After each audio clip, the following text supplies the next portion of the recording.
জিনামের কারণে যে কোরআনের আয়াত কায়েম করার জন্য আমার নবী আপনার নবী বিশ্বনবী শিয়াবে আবি তালেবের ভিতরে 2.5 বছর জেল খেটেছিলেন। জিনামের কারণে যে কোরআনের আয়াত কায়েম করার জন্য আমার নবী আপনার নবী বিশ্বনবী ওদের ময়দানে তার দান মোবারক শহীদ করেছিলেন। জিনামের কারণে যে কোরআনের আয়াত কায়েম করার জন্য আমার নবী আপনার নবী বিশ্বনবী তায়েফের ময়দানে তার শরীর থেকে রক্ত দিয়েছিলেন। আমরা সেই কোরআনের জন্য হাত দেব, আমরা সেই কোরআনের জন্য পা দেব, আমরা সেই কোরআনের জন্য রক্ত দেব, আমরা সেই কোরআনের জন্য জীবন দেব, কিন্তু কোরআনকে ছাড়বো না। কারা কারা ছাড়বেন না? 2 হাত তুলে দেখা।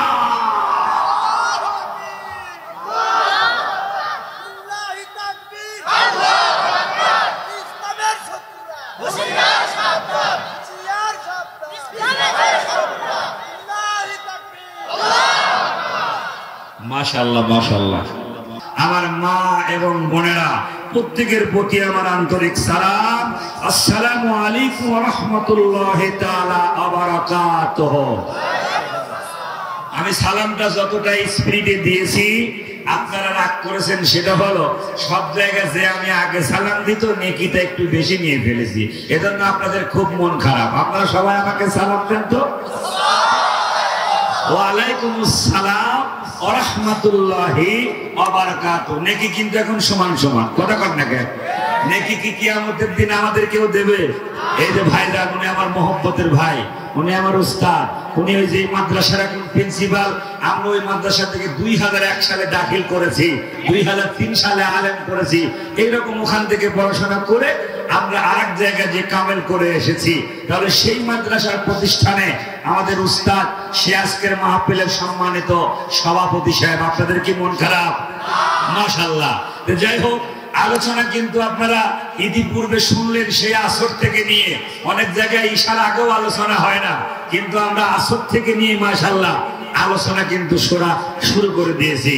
আমি পাবনাতে এক জায়গায় আলোচনা করতে গিয়েছিলাম, সেখানে বক্তব্য দিতে প্যান্ডেলে লাগবে প্রায় 15 জন বক্তা। কয়জন? এই কথা কোন লাগে? তাই বললাম যে ভাই, আমাদের যে কুষ্টিয়া থেকে আনছেন তাহলে আমাদের কোন সময় দেবেন? বলে যে হুজুর প্রায় 1টার আগে। কথা কয় না? তাহলে চিন্তা করেন, সেখানেও আমরা প্যান্ডেলে বক্তৃতা দিয়ে আসছি। এখানে খুব বেশি সময় আপনাদেরকে নেব না, অল্প সময়ের ভিতরেই আপনাদের আমাদের মূল অনুষ্ঠান হলো। আপনারা শুনলে খুশি হবেন, মেয়েরা মেয়েদের প্যান্ডেলে আছে, সব মেয়েদের সাদা বুরকা পরিহিতা। তারা এই প্রতিষ্ঠানের ছাত্রীরাই, প্রিন্সিপাল সাহেব বলবে আমার এই মাদ্রাসার তারা পরীক্ষা দিচ্ছে 6 থেকে নিয়ে শুরু করে সব ক্লাসেই আমার মাদ্রাসার ছাত্র ছাত্রীরা, 2টা প্রতিষ্ঠান মিলে 100টা স্টুডেন্ট, তারা কিন্তু ভালোভাবেই তারা পড়াশোনার মধ্য দিয়ে একটা ক্লাস বাই ক্লাস কিন্তু তারা এগিয়ে যাচ্ছে। আমাদের মতো না, আমরা একবারে হেফজ শেষ করে 5 থেকে গিয়েছিলাম, 6 না পড়ে আমরা আবার 7-এ ড্রপ দিয়ে পড়ে তারপর মাশাআল্লাহ আমরা এক করে এগিয়েছি। কিন্তু এখন দেখি না, আগের তুলনায় এখন ছেলেরা একটু বড় হয়ে যায়, বুঝ বেশি হয়ে যায়। একটু বড় হলে যদি বাপ বলে তুই তো পড়ে আসিলি 3 থেকে, এখন তুই 2-তে ভর্তি হবি বা 4-এ ভর্তি হবি, ভাই বাপ দোয়া চাই মাপ চাই, জীবনে পড়বো না, তাও 4-এ ভর্তি হবো না। কথা কয় না? এই জন্য এই সিস্টেমটা আমরা চালু করেছি। ওই হাফেজ হওয়ার সাথে সাথে ও কিন্তু মাদ্রাসা থেকে দাখিল পরীক্ষায় পাশ করে আমার এক ছাত্র দেখি মিষ্টি নিয়ে গেছে আমার বাসায়। আমি জিজ্ঞাসা করলাম কে গো? বলে যে মুস্তাক, এই মাদ্রাসা থেকে হাফেজ হয়ে শুনায়া আমার আলেম পাশ করে আমার বাসায় মিষ্টি দিয়েছে। সুবহানাল্লাহ। এই একটা সুখবর আমি আপনাদেরকে দিলাম। আমি তো ওয়াজ বাংলাদেশের বিভিন্ন জেলায় বিভিন্ন থানায় করেছি, আজকে একটু ওয়াজের জায়গায় একটু ওয়াজ করে দিই। কথা কন নাকি? আপনাদের টেনশন হবে?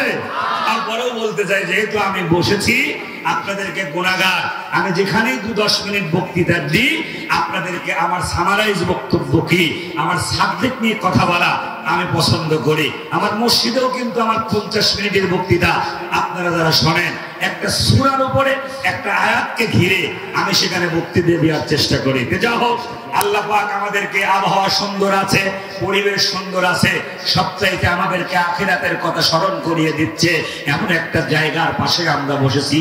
নীরব শহর, আওয়ামী লীগ বিএনপি জাতীয় পার্টি জাসদ বাসদ নিয়ে হাইরে মারামারি করলাম, কিন্তু ওই জায়গায় কোনো দলের মারামারি নাই। কথা কন না কেন? তাহলে এমন একটা জায়গা বসেছি, সেই জায়গাতে আমাদেরকে আখিরাতের কথা স্মরণ করিয়ে দেয়। প্রতিদিন মানুষ তার মতো মানুষকে মৃত্যুবরণ করতে দেখে, কিন্তু সে তার নিজের মৃত্যুর কথা ভুলে যায়। কথা কর ঠিক কিনা? এই জন্য অল্প কিছু কথা বলবো। আমাদের উস্তাদ বসা ছাত্র ওয়াজ করতেছে, পাশের কাছে কুঞ্চির কোনো দাম নাই। কথা কর নাকি? তারপরেও তাদের দোয়া নেওয়ার জন্য আমি আপনাদের সামনে একটু বসেছি।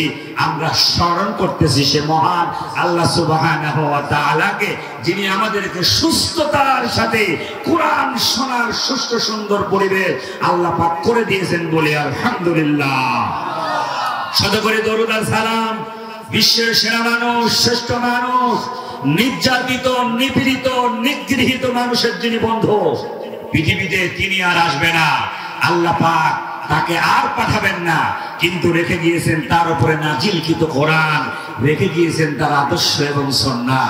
এই দুইটা জিনিসকে যদি আমরা আঁকড়ে ধরতে পারি, শয়তান আমাদের ওয়াসওয়াসা দিতে পারবে না। এহেন নবীর উপরে ভক্তি ভরে একবার দরুদ এবং সালাম সকলে বলি সাল্লাল্লাহু আলাইহি ওয়াসাল্লাম। সম্মানিত উপস্থিতি, অল্প কথা, কোরআন কেন্দ্রিক কিছু কথা বলেই আমার মূল আলোচনায় কোরআনুল কারীমের সূরাতুল ফুরকান, ফুরকান শব্দের অর্থ হলো সত্য মিথ্যার পার্থক্যকারী। এই সূরার ভিতর থেকে ৭০ নাম্বার আয়াতে কারিমা আমি আপনাদের সামনে তেলাওয়াত করেছি। একটি মাত্র আয়াতে কারিমা আল্লাহ পাক এখানে বলতেছেন, যদি আল্লাহ পাক এখানে বলছেন যে তিনটি শর্ত যদি মহান আল্লাহ পাকের এই আয়াতকে ঘিরে আমরা মানতে পারি, শর্ত হলো তিনটা। জোরে কত কয়টা? আরো জোরে বলেন, শর্ত কয়টা?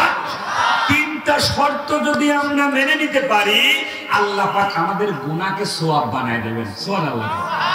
এর চাইতে ভালো মেসেজ আল্লাহর দুনিয়ার আছে? শর্ত মানবো তিনটা, গুনাহ হলে সওয়াব। সুবহানাল্লাহ। মানে সেই তিনটা শর্ত আমি আপনাদেরকে এই আয়াতকে ঘিরে জানাবো অল্প কথার ভিতরে হলেও। আসুন, যেহেতু কোরআনের মাহফিল, কোরআনের মাহফিলে যদি কোরআনের তেলাওয়াত না থাকে তাহলে সেই মাহফিলের প্রতি কোনো বরকত হয় না। এই কথা কোনটাকে? ঘন্টার পর ঘন্টা যদি বস্তা বস্তা যদি আপনি লেকচার দেন, নট এ সিঙ্গেল নেকি, একটা নেকি নিয়ে বাড়ি যেতে পারবেন না। এই যেরকম বাংলা কথা যদি আমি হাজার হাজার কোটি কোটি বলি, একটা নেকি হবে না। কিন্তু এখনই কোরআনের পরিচয় আর কোরআন থেকে তেলাওয়াত দেওয়ার সাথে সাথে আপনার মনোযোগের সাথে যখন শ্রবণ করবেন, আমি কষ্ট করে পড়বো আর আপনারা মনোযোগের সাথে শুনলে প্রত্যেকটা হরফে হরফে 10টা করে নেকি। সুবহানাল্লাহ। বন্ধুগণ আমার, তাহলে খেয়াল করেন, আমি কিন্তু আমার আলোচনার সাবজেক্টটা জানাই দিলাম। কোরআনুল কারীমের সূরা ফুরকানের ৭০ নাম্বার আয়াতে কারিমা। আর তিনটা শর্ত যদি আপনি পালন করতে পারেন, আমার আল্লাহ আপনার গুনাহগুলো সওয়াব বানায় দেবে। তাহলে আগ্রহের সাথে আমাদের জানা লাগবে তিনটা শর্ত কি কি, আমরা জেনে যাব। বন্ধুগণ আমার, যেই কোরআনুল কারীম থেকে আমরা কথা বলতে চাই, এই কোরআন এমন একটা গ্রন্থ যেটা কোনোদিন জীর্ণ হবে না, শীর্ণ হবে না, পুরাতন হবে না। বিজ্ঞানের সুউচ্চ মশাল, গোটা পৃথিবীর মানুষের হেদায়েতের একখানা কিতাব। জোরে কান আল্লাহু আকবার। বন্ধুগণ আমার, এই কোরআনের ভিতরে এমন কোন জিনিস নাই যে আপনি কোরআনের মধ্যে টাচ করলে তা পাবেন না। জানার জন্য, বুঝার জন্য, রান্নাঘর থেকে শুরু করে নিয়ে সংসদ ভবন পর্যন্ত, কিয়ামত পর্যন্ত আর কোন কিছু এর মধ্যে ঢুকানো লাগবে না। বিসমিল্লাহর বা আর মিনাল জিন্নাতি ওয়ান নাসের সিন, এই দুইটা জিনিসকে এক জায়গা করলে হয়, ব্যাস, এনাফ। আর লাগবে না কোনো কিছুই, আর নতুন করে তৈরি করা লাগবে না। কিয়ামত পর্যন্ত মানুষের চলার জন্য, বলার জন্য যা যা দরকার আমার আল্লাহ সব এই কোরআনুল কারীমের মধ্যে ঢুকিয়ে দিয়েছেন। আল্লাহু আকবার। আল্লাহ তাআলা কোরআনুল কারীমের ভিতরে বলেন, তাবারাকাল্লাযী নাযালাল ফুরকানা আলা আবদিহি লিয়াকুনা লিল আলামিনা নাযীরা। বরকতময় আল্লাহ তার বান্দার উপরে নাযিল করেছেন ফুরকান। আর ফুরকান মানে হলো কোরআন। মহান আল্লাহ তাআলা বলে, ওয়া বায়ানাতিম মিনাল হুদা ওয়াল ফুরকান। এই কিতাবের ভিতরে রয়েছে রয়েছে নিদর্শন, এই কিতাবের ভিতরে রয়েছে হুদা। মহান আল্লাহ তাআলা বলেন ফামান তাবিয়া হুদায়া ফালা খাউফুন আলাইহিম ওয়ালা হুম ইয়াহজানুন।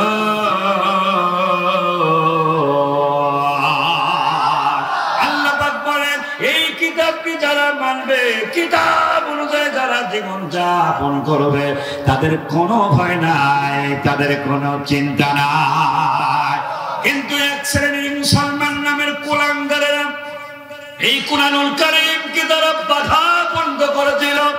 কুরআন বাধা দিয়েছে চার শ্রেণীর মানুষ, খুব খেয়াল করবেন। এক নাম্বার হলো যারা কাফের, দুই নাম্বার হলো যারা মুশরিক, তিন নাম্বার হলো যারা মুলহিদ মানে নাস্তিক, আল্লাহর মানে না, রাসূল মানে না। এই জীবনের পরে আর একটা জীবন রয়েছে, তার নাম আখিরাত, সেটাকে তারা বিশ্বাস করে না। আর চার নাম্বার হলো যারা নামধারী মুনাফিক। আল্লাহু আকবার। আপনারা কিন্তু আব্দুল্লাহ ইবনে উবাই ইবনে সুলুলের নাম হর হামেশা প্রত্যেকটা আলেম ওলামার মুখ থেকে শুনেছে। উনি কিন্তু ঈমান এনেছিল, কিন্তু মুখ দিয়া ঈমান আনার পরে অন্তরে বিশ্বাস করে নাই, আর কাজে কিন্তু কোনো পরিণত করে নাই। আমাদের দেশের অনেক পাবলিক আছে খালি কালমা পড়েছে, মুখ দিয়া জীবনে মসজিদে যায় না। এই কথা ঠিক কিনা? কিন্তু আমার বাবা ওই চায়ের দোকানে বসে ওই রিজাউল করিম সাহেব, ওই জুলফিকার সাহেব, সালাম হুজুর এই বছরে ওয়াজ করে টাকা পাঠশালা দিয়ে জোগাড় করে নিল রে। আমার ভাইরা, তাহলে আপনি বুঝবেন ওই সমস্ত মানুষগুলো যারা আল্লাহর নবীকে তারা মানে না, নবীর আদর্শকে তারা মানে না। কিন্তু আমার বন্ধুগণ খেয়াল করুন, আমি কিন্তু আপনাদেরকে পরিষ্কার কথা বলা পছন্দ করি। আমি একটা জায়গায় ওয়াজে গেলাম, আমার কানে কানে বলছে হুজুর সাঁটাবে না। আমি বললাম সাঁটাচ্ছি গ্যাস নতুন, আমলিক সরকার স্টিল নাও ক্ষমতা ছিল, তারপরেও কিন্তু আমার মসজিদে আমি সাঁটাইছি। কথা কথা করে আমার এখানে কথা হলো কোরআনের কথা। এখানে কে আওয়ামী লীগ, কে বিএনপি, কে জাতীয় পার্টি, কে জাসদ, কে বাসদ, এটা দেখে হাফেজ আব্দুল সালাম বিন ইউসুফ বক্তব্য দেয় না। আপনারা তো তার সাক্ষী আছেন, ঠিক কি লাগো? যেই সময় মূর্তির বিরুদ্ধে কথা বললে পরে গ্রেফতার, সেই সময় আমি মূর্তির বিরুদ্ধে কথা বলেছি। কথা ঠিক কিনা? আমার ভাইরা, আমরা মুসলমান নামধারী যারা, কেন আমরা আল্লাহর সাথে অংশীদার স্থাপন করি? কেন আমরা আল্লাহকে তাওহীদের বিপরীত মনে করি? আমরা না পড়ে নিয়েছি লা ইলাহা ইল্লাল্লাহ, কোন ইলাহ নেই আল্লাহ ছাড়া।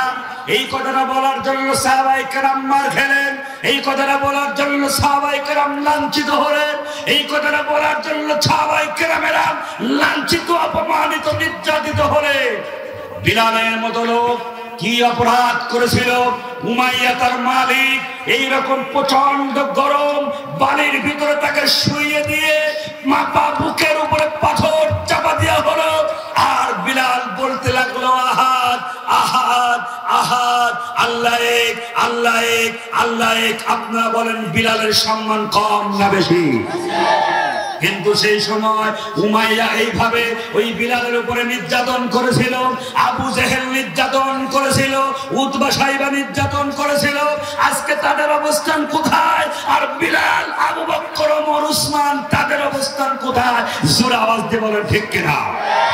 বিগত 17 বছর যারা ইসলামের বিপক্ষে কাজ করেছে, তারা মনে করেছিল আমিত্ব ক্ষমতায় থেকে আমরা কোনদিন ক্ষমতা থেকে হয়তো যাব না। আল্লাহ বলে তোদের মার পেছ তোরা বুঝবে না, ওয়ামাকারু ওয়ামাকার আল্লাহ, তোরা কত বড় মাকারবাজ, তোরা কত বড় পরিকল্পনাকারী, আমি আল্লাহ তোদের থেকে মহা পরিকল্পনাকারী। ঠিক কিনা? আমার ভাইরা, আপনি চিন্তা করে দেখেন, উমাইয়া বিলালের সাথে খারাপ আচরণ করার কারণে গোটা পৃথিবীর সমস্ত মানুষ কিন্তু উমাইয়াকে দেখতে পারে না, কিন্তু আবু বকর, ওমর, উসমানের নাম শোনার সাথে সাথে মহব্বতের সাথে তাদের ভালোবাসা। ঠিক কিনা? আল্লাহ নবী ওই আবু জেহেলের কবরের পাশ দিয়ে হেঁটে যাচ্ছিল, খুব খেয়াল করবেন আমার ভাইরা, সাহাবায়ে কেরামদেরকে নিয়ে দাঁড়ালে এইবার আবু জেহেলের কবরের পাশে দাঁড়িয়ে এইবার নবীজি বলতেছেন, আবু জেহেল এখন কি বোঝা যাচ্ছে যে মার কয় ফালে হচ্ছে? কথা কান থাকে। আল্লাহর নবীর সাহাবীরা বলতে লাগলেন, হে আল্লাহর নবী, এই মরা মানুষের সাথে আপনি কথা বলতেছেন, ও কি আপনার কথা বুঝতে পারতেছে? নবীজি বলে, আমার কথা তোমরা যেইভাবে বুঝতে পারতেছো আবু জেহেল সেইভাবেই বুঝতে পারতেছে। আমার কথার জবাব তোমরা দিতে পারতেছো, আবু জেহেল খালি জবাব দিতে পারতেছে না। এই কথা কন না কেন? তাহলে আমার ভাইরা, ইসলাম এবং কোরআন এবং রাসূল আল্লাহর বিরুদ্ধে কথা বলে ইতিপূর্বে তারা কখনোই সফল হয় নাই। যারা ছিল তারাও সফল হবে না, আবার যারা আসতে চায় তারাও কোনোদিন সফল হবে না। কথা ঠিক না? এই জন্য আমাদের ফিরে আসতে হবে আল্লাহর কোরআনের পাশে। আমরা কারা কারা কোরআনের পক্ষে আছি, তো হাত তুলে দেখা।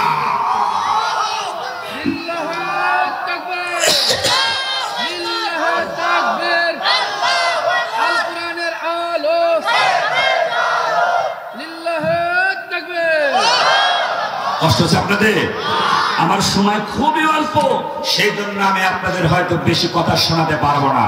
বন্ধুগণ আমার, তাহলে খেয়াল করুন, এই কুরআনুল কারীম এমন একটা গ্রন্থ, যেটা বললাম এই কোরআনের কাছে আপনি প্রশ্ন করেন, কোরআন তোমার বায়তুল্লাহ হে মাহফুজে তুমি কেন আমাদের দেশে আসলা?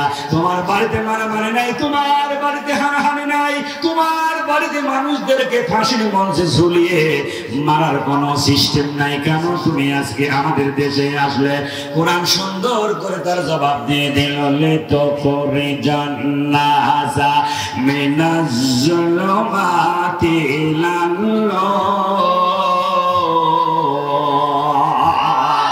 আল্লাহর কোরআন বলতেছে আমি ওই সমস্ত অন্ধকার থেকে মানুষদেরকে আলোর পথ দেখাবার জন্য আমি কোরআন তোমাদের কাছে এসেছি। আল্লাহু আকবার।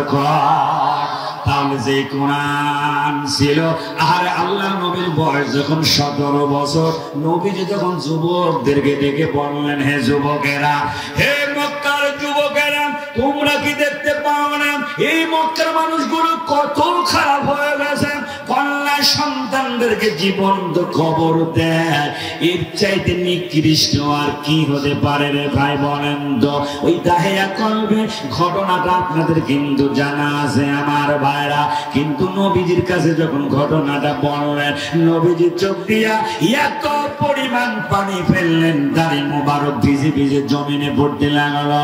মানুষ কি এত নিষ্ঠুর হতে পারে?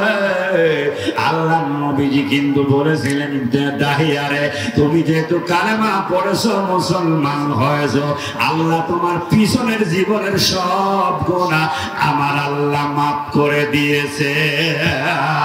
এই জন্য আমি আপনাদেরকে বলতে চাচ্ছি আমার ভাইরা, যেই কুরআনুল কারীম আল্লাহর নবীজি ওই আরবদের যুবকদেরকে ডেকে এনে তখন বলতে লাগলেন, তোমাদের কি মনে পড়ে না এই আরব সমাজের মানুষগুলো ভালো হোক, সেটা কি তোমরা চাও না? এইবার সেই সমস্ত যুবকদেরকে সাথে করে নিয়ে আল্লাহর নবীজি আরো 17 আর 23 এক জায়গা করলে হয় 40 বছর, 23টা বছর ধরে মানুষের দ্বারে দ্বারে তিনি কি দিনের দাওয়াত দিতে লাগলেন। একটা মানুষকে তিনি পাপের দরজা থেকে আলাদা করতে পারেন নাই, তখনও কোরআন নাজিল হয় নাই।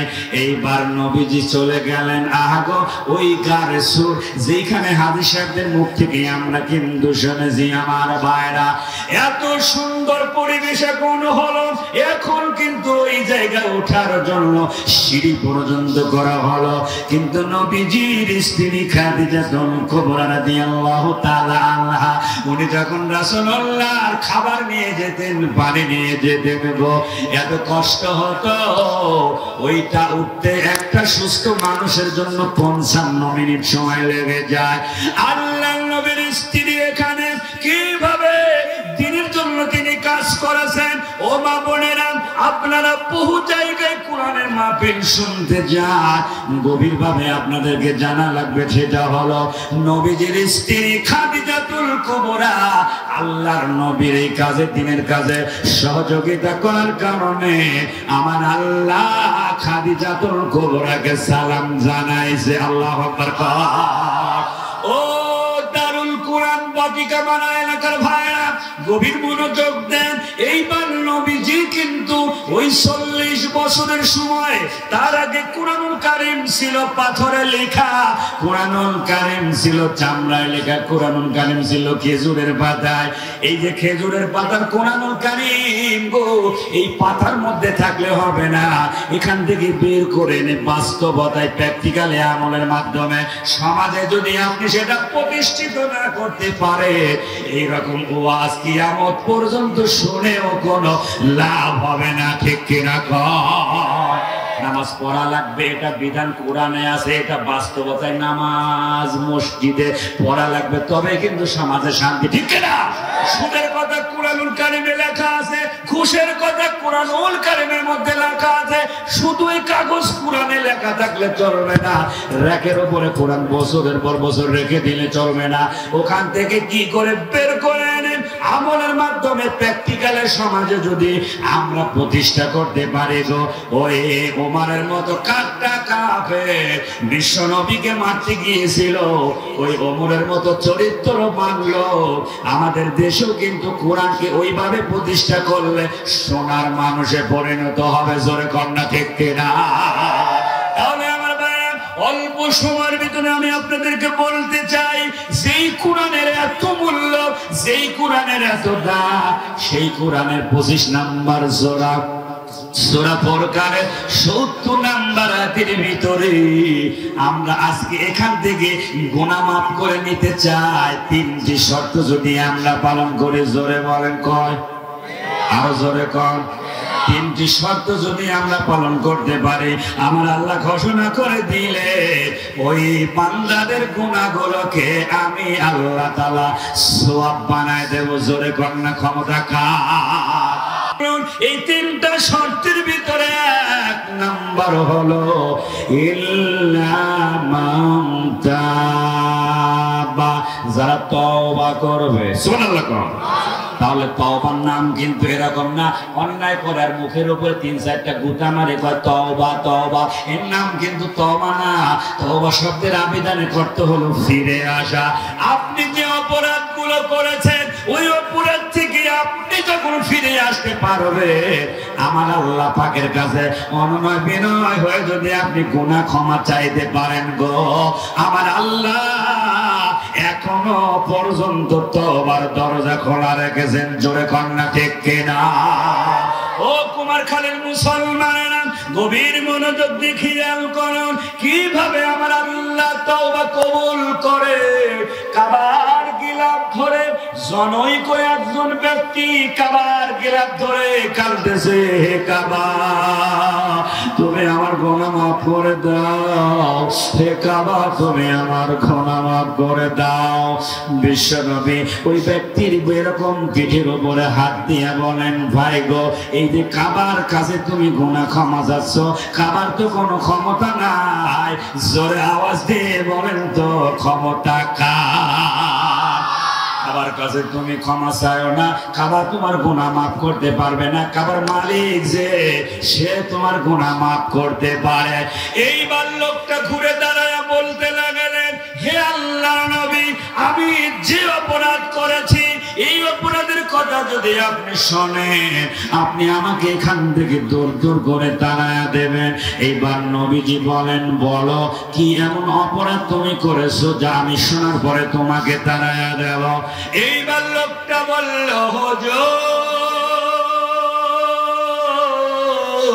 আমার 1 নম্বর অপরাধ হলো, আমার এলাকার যদি কোনো মানুষ মারা যেত, ওই মানুষের দাফন করা হলে রাতের অন্ধকারে আমি কবর খুঁড়ে ওই ব্যক্তির কাফনের কাপড় চুরি করে আমি বাজারে বিক্রি করে আমি পেটের আহার জোগাড় করতাম। নবীজি বলেন, সি, এর থেকে কি ভালো কাজ তুমি পেলে না, এটা কেন করতে গেলে? এইবার লোকটা বলতে লাগলেন, হুজুর, এটা তো আমার 1 নম্বরের কাজ, আপনি যদি আমার 2 নম্বর কাজটা কি সেটা শোনেন, আপনি আমাকে রাখবেন না এখানে। এইবার বলে, নবীজি বলো কি 2 নম্বর কাজ তুমি করেছিলে? এইবার নওজোয়ান যুবক বলতে লাগলেন, হুজুর, আমার এলাকার এক মাতব্বরের সুন্দরী কন্যা মারা গেল, বড় লোকের মেয়ে, ওই দিন অনেক টাকা দামের কাপড় দিয়ে তাকে দাফন করবে। আমি সব অঙ্ক কষলাম, আজকে বাজারে বিক্রি করলে অনেক টাকায় হবে। দাফন করে যখন সবাই চলে আসলাম রাতের অন্ধকারে, আমি তখন তার কবরটা খুললাম। কবরটা খোলার পরে যখন আমি ওর তার গা থেকে এভাবে কাপড়টা আমি খুলতে গিয়েছি, আমি আমার নিজের যৌবনকে ধরে রাখতে না পেরে হুজুর ওই মৃত্যু লাশের সঙ্গে আমি ব্যভিচার করে ফেলেছি। সকলে কন্যা নাউজুবিল্লাহ। আল্লাহ নবীজি বলেন, দূর হয়ে যাও, তুমি আমার সামনে থেকে দূর হয়ে যাও। মানুষ কি এমন অপরাধ করে? ইল্লা মান তাবা, যে ব্যক্তি তওবা করে ফিরে আসে। এটা আমি আপনাদেরকে বুঝাচ্ছি, তিনটা শর্ত মানলে আমার আল্লাহ গুনাহগুলোকে সওয়াব বানায়া দেবে। কষ্ট হচ্ছে? আলোচনা চলবে সারা রাত। দেখি কারা কারা হাত তোলেন তো, হাত তোলেন তো, হাত তোলেন তো। লিল্লাহি তাকবীর। আপনারা থাকবেন, আমি আর ছাড় চলে যাবো। কথা কম না কেন? সবাই তো সম্মানে সারা রাত। কষ্ট হচ্ছে? আমার ভাইরা, যেহেতু আপনারা পরে এসেছেন, আলোচনা উঠে তুলতে দেরি হলো, তখনও কিন্তু আশানুরূপ লোক আসে নাই, কিন্তু স্যার অনেক আগে চলে এসছে গো। এইবার আসেন তো আমার ভাইরা, আল্লাহর নবী যখন দূর দূর করে তারা দিতে লাগালেন, এইবার নবীর কাছে জিবরিল এসে বললেন, হে আল্লাহ নবী, আপনি ওই ব্যক্তিটারে তারা দেবেন না। উনি অপরাধ করেছে ঠিকই, কিন্তু আল্লাহর কাছে ক্ষমা চেয়েছে।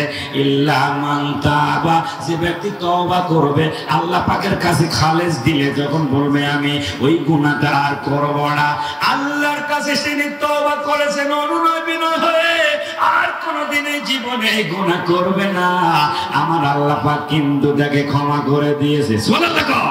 তাহলে আমার ভাইরা, আমরা যারা আজকে এখানে বসেছি, ওই যে করোনার সময় গোটা পৃথিবী লকডাউন হয়ে গিয়েছিল, মসজিদে পর্যন্ত লোকজন যেত না। আসুম্মার নামাজে 20 জন আর 10 জন ছিল ওক্তিয়া মুসল্লি, মনে আছে? এখনো পর্যন্ত 2 জন আমার সাথে কথা বলে না। তার মানে হলো ওই 20 জন হয়ে গেছিল, আমি ওই 2 জনকে ঠকতে দেই নাই। আমি ফোন করলাম পৌর মেয়র সাহেব, উনি আমার মসজিদের সহসভাপতি। আমি বললাম, ভাই সমস্যা হলো 20 জন হয়ে গেছে, আর একজন এমন লোক আছে সে ঢুকতে আমার কয়, তুমি তোমার রিক্সে ঢুকাবা, আমার নাম কবা না। কথা কয় না, কয়েকদিনের আগের কথা, আমার নাম কবা না, তোমার রিক্সে ঢুকাবা।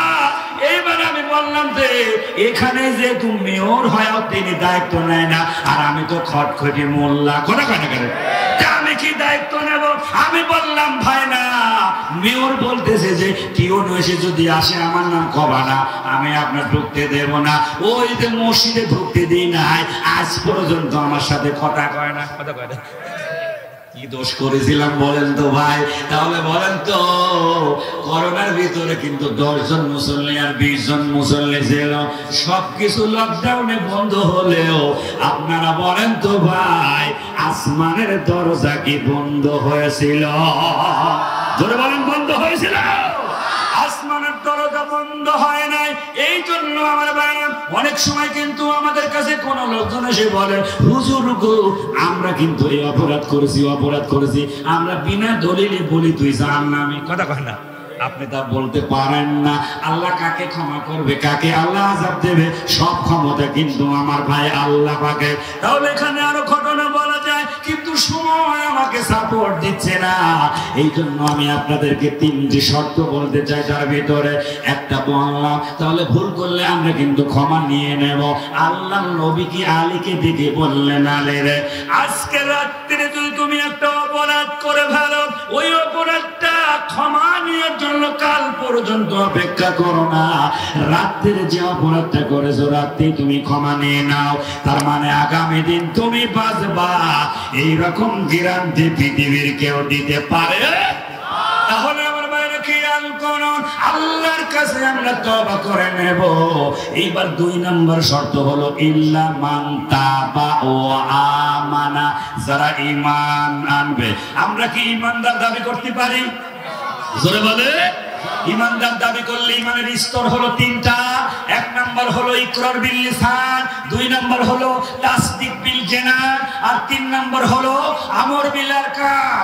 আপনি মুখ দিয়ে স্বীকার করবেন, অন্তরে বিশ্বাস করবেন এবং কাজে পরিণত করবেন। একটা কম হলে আপনি ইমানদার হতে পারবেন না। কথা ঠিক কিনা বন্ধুগণ আমার? তাহলে খেয়াল করেন, জান্নাতে যাওয়ার জন্য সবচেয়ে দুইটা কন্ডিশন এই কুরআনুল কারীমের ভিতরে আমার আল্লাহ জানায় দিলেন। ইন্নাল্লাযীনা আমানু ওয়া আমিলুস সালিহাতি কানাত লাহুম জান্নাতুল ফিরদাউসি নুজুলা। এই জান্নাতে যাইতে গেল দুইটা কাজ করা লাগবে। এক নাম্বার হলো ঈমান আনা, আর দুই নাম্বার হলো ভালো কাজ করা। বলেন সুবহানাল্লাহ। আমরা কি জান্নাতে যেতে চাই? জান্নাতে যেতে গেলে কন্ডিশন দুইটা, কিন্তু জান্নাতের ভিতরে যে কি আছে কথা বলতে গেলে আর অন্য কিছু আপনি শুনতে চাইবেন না। এই জান্নাতের ভিতরে আপনি যা চাবেন আপনি তাই পাবেন। ওয়াজ কিন্তু হচ্ছিল, ইমানের কথা বলতেছিলাম। তিনটি শর্ত যদি আপনি পালন করেন গুনাহ হবে সওয়াব। সুবহানাল্লাহ। আমরা কেউ গুনাহ নিয়ে কি কবরে যেতে চাই? জোরে বলেন চাই। তাহলে গুনাহ যদি সওয়াব হয়ে যায় এর থেকে আর কি অপরচুনিটি থাকতে পারে? সুখের খবর কি থাকতে পারে আমার ভাইরা? তাহলে আমার বন্ধুগণ, যেহেতু অল্প সময় প্রধান বক্তা এসে গেছেন, উনি আলোচনা করবে। আমি তো আপনাদেরকে অনেক কথা বিভিন্ন জায়গায় শোনাই। এই কুমারখালীতে এমন কোন মসজিদ নেই, খুবসাতে এমন কোন ধারাবাহিকের মসজিদ নাই যেখানে আমার একাধিকবার অনেকবার সেখানে যাওয়া হয় নাই। কিন্তু এখন ফোন করলে বলি, ভাই রমজানের আগ পর্যন্ত ধারাবাহিকটা আমি আপাতত বন্ধ রেখেছি, আপনারা দোয়া করবেন। বাংলাদেশের বিভিন্ন জেলায় থানায় রমজানের আগ পর্যন্ত প্রোগ্রামগুলো নিয়েছি। সুবহানাল্লাহ। মাঝে একটু অসুস্থ হয়ে গিয়েছিলাম, আপনাদের কাছে দোয়া চেয়েছিলাম, আপনারা দোয়া করেছেন। মা বোনেরা আপনারা দোয়া করেছেন, তাহলে আমি সামনে বেশি আগাতে পারলাম না। তিনটা শর্ত বলি। এক নাম্বার তওবা করা, আর দুই নাম্বার হলো ঈমান আনা, আর তিন নাম্বার হলো ভালো কাজ করা। এই ভালো কাজের ভিতরে আজকে আমরা আল্লাহর কোরআনের এই মাহফিলে বসেছি জীবনের শেষ দান মনে করে, জীবনের শেষ দান মনে করে। গোরস্থান কিন্তু সামনে রয়েছে, এটাকে মনে করে। আপনারা জানেন গো, আল্লাহর নবীর সাহাবায়ে কেরামেরা এই দানের ব্যাপারে তারা কিন্তু প্রতিযোগিতা করেছে। আবু বকর কিন্তু তাবুকের যুদ্ধে আল্লাহর নবীজি জিজ্ঞাসা করলেন, আবু বকর রে তুমি কি নিয়ে এসেছো আর কি রেখে এসেছো? আবু বকর তখন চোখের পানি ছেড়ে দিয়ে বলে, হুজুর গো, যাবতীয় সম্পদের ভিতরে আমার যা আছে সব আমি নিয়ে এসেছি, বাড়িতে রেখে এসেছি আমি আল্লাহ এবং তার রাসূল। আল্লাহু আকবার। ও বাটিকা মারা এলাকার বায়না, বিভিন্ন জায়গায় কোরআনের তাফসীরে আপনারা আছেন, কিন্তু এই প্রতিষ্ঠানের দিকে একটা বারের জন্য লক্ষ্য করুন। 3 বছর আগে তার আগে জিজা বাগানে আমি এবং আজকে যিনি মোতামেম হাফেজ কুতুবউদ্দিন সাহেব, ওখান থেকে দুইজন বের হয়ে এসে নট সিঙ্গেল পয়সা, একটা টাকা কিন্তু আমার হাতে ছিল না। আমি তাকে পরামর্শ দিলাম, টেনশন নাই, টাকা আমাদের হাতে নাই, তাতে কি হয়েছে? কুমারখালী বাসীর পকেটে অনেক টাকা আছে। কথা কর লাগে। তখন কোন টাকা নাই। আমি মামাকে বললাম, চলেন মিস্ত্রি নিয়ে আসেন, ঘরটা করবো। একটা টিন কেনার মতো টাকা নাই। আমি টিনের দোকানকে জিজ্ঞাসা করলাম, ভাই এক বাদের দাম জিজ্ঞাসা করলাম না, যেহেতু একবার তো মানুষের কাছে চাওয়া যায় না। আমি বললাম, ভাই এক খেন টিনের দাম কত? কয় হুজুর এক খেন টিন দিয়ে কি করবেন, বেড়াও তো হয় না। কথা কর না। আমি করলাম এর ব্যাখ্যা আছে, আমি আপনাদেরকে দেব। আপনার কাছ থেকে এক খেন টিন নিচ্ছে, আপনার কাছ থেকে কিনে নিয়ে গেলেও কিন্তু আবার একের মান্না নিয়ে যাবো না। কথা কয় না করে। এইবার বলে হুজুর দাম হলো 1058 টাকা। মিস্ত্রিকে ডেকে বললাম, ভাই আপনি আমাদের ঘরে কতগুলো টিন লাগবে বলে। হিসাব করে বললো 730 টিন লাগবে। তখন আমার মনে পড়লো আজ থেকে 2012 সালে ঢাকার একটা ছেলের নাম হয়তো রাজীব কি এটা আমার স্মরণ নাই, কিন্তু তিনি মিডিয়ার সামনে এসে বলেছিল ওই ছেলেটার হলো ক্যান্সার। তখন কিন্তু বাংলাদেশে 12 কোটির লোক। উনি বললেন ভাই আমার ক্যান্সার হয়েছে তাতে কি, আপনারা বাংলাদেশের মানুষ যদি আমাকে 1টা করে টাকা দেন তাহলে আমার কয় কোটি হয়? হিসাব দেখেছেন? হিসাব দেখেছে আবার 12 কোটি টাকা হয়। আল্লাহ চাইলে বাংলাদেশ কেন ফেলোর যে আমি ট্রিটমেন্ট করে আসতে পারি, আল্লাহ সুস্থ করলে টাকা বাঁচলে 12 করতে পারি। কথা কয় না? তাহলে আমার ভাইরা ওই কথাটা শোনার পরে আমার ভিতরে একটা জিনিস গেঁথে গেল, ওই ছেলেটাকে যদি 1 টাকা দিয়ে 12 কোটি টাকা বাংলাদেশের মানুষ দিতে পারে। আমি মামাকে বললাম টেনশন নাই, হাজার হাজার লোক কুমারখালীতে বাস করে, অনেক মানুষই এখনো পর্যন্ত বলে হুজুর ওই 1 খেন টিন দিয়েছিলাম বাড়িতে নিয়ে গেছেন নাকি? কথা কেন করে? আমি বললাম না ভাই, মাদ্রাসায় যে দেখবে আমার প্রথম ছাত্র লিস্টে নাম আমি নিজে তুলেছিলাম, ওই একটা ছাত্র দিয়ে ভর্তি করায়া আজকে কিন্তু 40টা ছেলে ঘুমানোর জায়গা নাই। একটা সময় আমরা নিয়াত করেছি আজকে ভয় পাবেন না, যাব না, একটা করে পিলার আমরা 5 জন হোক 10 জন হোক এটা আমরা নেব, হিসাব করব 5 তলা বিল্ডিং করতে লাগলে কয়টা পিলার লাগে আর কয়টা পিলারের এক একটা পিলারের কত খরচ হয়। যদি 1 লাখ বা 25,000 বা 2 লাখ টাকা লাগে এটা আমরা এভারেজে মানুষ হিসাব করে নেব।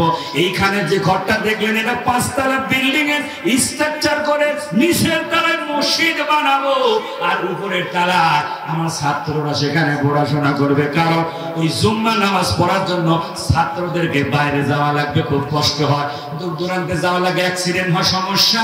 এই নিয়ত আমাদের এই বছরে না, আপনাদের প্ল্যানটা জ্বালা না। কিন্তু 2 মাদ্রাসাতে আমার 100টা স্টুডেন্টের ভিতরে 5 জন আছে এতিম আর কিছু দুস্থ আছে, আর বাকি যারা তারা টাকা দিয়ে খাইলেও পুরা টাকা দিতে পারে না। 2000 টাকা খানা আর 600 টাকা বেতন। আপনারা যেই দেশে বাস করি আমরা, 1 কেজি আলুর দাম 70 টাকা, একটা লাউয়ের দাম যদি 80 টাকা হয়, হিসাব করে বাজারে গেলে আপনি দেখতে পারবেন 2000 টাকায় 10 দিনের বেশি খাওয়ানো যায় না। কিন্তু সেই ছাত্র ছাত্রীদেরকে আমরা ওই 2000 টাকার ভিতরে কিন্তু আমরা 1 মাস খাওয়াচ্ছি 3 বার গরম খাবার। কিন্তু আমার ভাইরা ওই দুস্থ আর অসহায় যারা টাকা দিতে পারে না তাদের কারণে কিন্তু আমরা মানুষের কাছে যাই।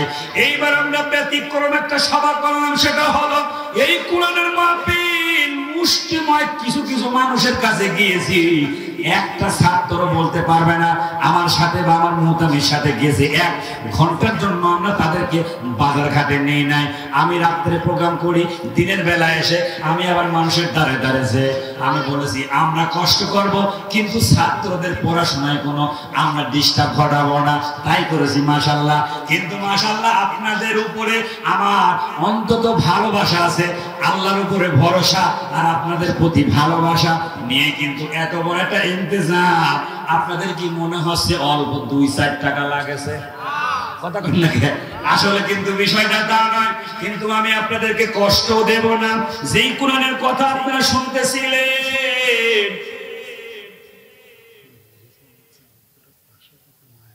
ঠিক আছে দেব মাশাআল্লাহ। প্রথমে গতকালকে আমার নজরুল ভাই উনি আমার সাথে এসেছিলেন সুপারভিশন করার জন্য, পাশেই বসা রয়েছেন। উনার আব্বা দুনিয়া থেকে চলে গেছে, সঙ্গে সঙ্গে স্টেজে এসে দাঁড়ায় বললেন হুজুর আমি প্রথমে 500 টাকা দিলাম, দোয়া করবেন। আমি কালকে আসতেছিলাম, আমার ভাইরা নাম হলো তার রিজাউল, পাশে একটা ব্যবসা করেন, উনি বললেন ভাই 500 টাকা আপনি নিয়ে যান, আমার আব্বার জন্য একটু দোয়া করবেন। সব জায়গা আমি কালেকশন করি। আমার ভাইরা ওই যে শিমুলিয়াতে বজলুর রশিদ সাহেব আসছিলেন, আমাকে বললেন হুজুর কিছু কালেকশন করে দেন। খুব বেশি একটা টাকা উঠাতে পারলাম না, মাত্র 5 লাখ। কত? আজকে কিন্তু আমি আপনাদের টাকার অঙ্ক বলবো না, আপনারাই মনের থেকে কোরআনকে যারা মহব্বত করেন, ভালোবাসেন, আমি মাদ্রাসায় যখন যাই আমার মেয়েটাকে দেখার জন্য, কিন্তু তখন দেখি এতিম বাচ্চারা যারা আছে তারাও দৌড়ায় আসে। আমার মেয়েটাকে আমি জড়ায় ধরি, ছোট জমা দিই, টাকা দিই, ওদের হাতেও আমি কিছু টাকা পয়সা দিই। ওরা তখন ঘরের মধ্যে যে কান্না করে, আর আমার মেয়েটাকে বলে আসারা তোমার আব্বা বেঁচে আছে তাই আসছে, কিন্তু আমার তো আব্বা নাই। ওদের দিকে লক্ষ্য করে আমার ভাইরা এই প্রতিষ্ঠানটা আমরা করেছি, আপনারা খুশি হবে। ওই মেয়েদের ভিতর থেকে আজকে 8টা মেয়েকে কিন্তু আমরা হিজাব বোরকা দেব। সুবহানাল্লাহ। এই জন্য আমি আপনাদেরকে কষ্ট দেব না, হাজার হাজার টাকা আছে আমি আপনাদেরকে কষ্ট দেব না। এই কোরআন সেই দিন আপনাদেরকে সুপারিশ করে আল্লাহর জান্নাতের মেহমান করবে। আপনারা যদি 114 খানা সূরা, মাত্র 114 জন ভাই, বেশি লোক দরকার নাই, হাজার হাজার লোক, এত টাকা দরকার হবে না। 114 জন ভাই যদি মাত্র 1000 করে টাকা এই বাচ্চাদের খাবার আর এই পরিবেশের যদি খরচের জন্য দেন, 1,14,000 টাকা হয়। কথা কন না ঠিক কিনা? এই জন্য সর্বপ্রথম এক এক করে যারা আনেন নাই একটু মেহেরবানি করে, আমার স্যার আছেন রাকিবুল ইসলাম, উনি কিন্তু লিখতেছেন, একটু হাত তুলবেন মেহেরবানি করে। সিমেন্ট তুলবো না, রড তুলবো না, কোনো কিছু তুলবো না। আমি বললাম আপনাদেরকে, আমরা প্রস্তাবনা দিয়েছি, যখন আমরা করি তখন আপনাদের বলবো। অনেক ভাই আমাদেরকে বলেছে প্রতিষ্ঠান যখন আপনারা ব্যাস করেন আমাদের বলবেন। আজকে শুধুমাত্র ওই এতিম বাচ্চাদের মুখের দিকে তাকায়া নিয়াত করেন, 1000 টাকা শুরু করেন, বেশি দিলে সমস্যা নাই।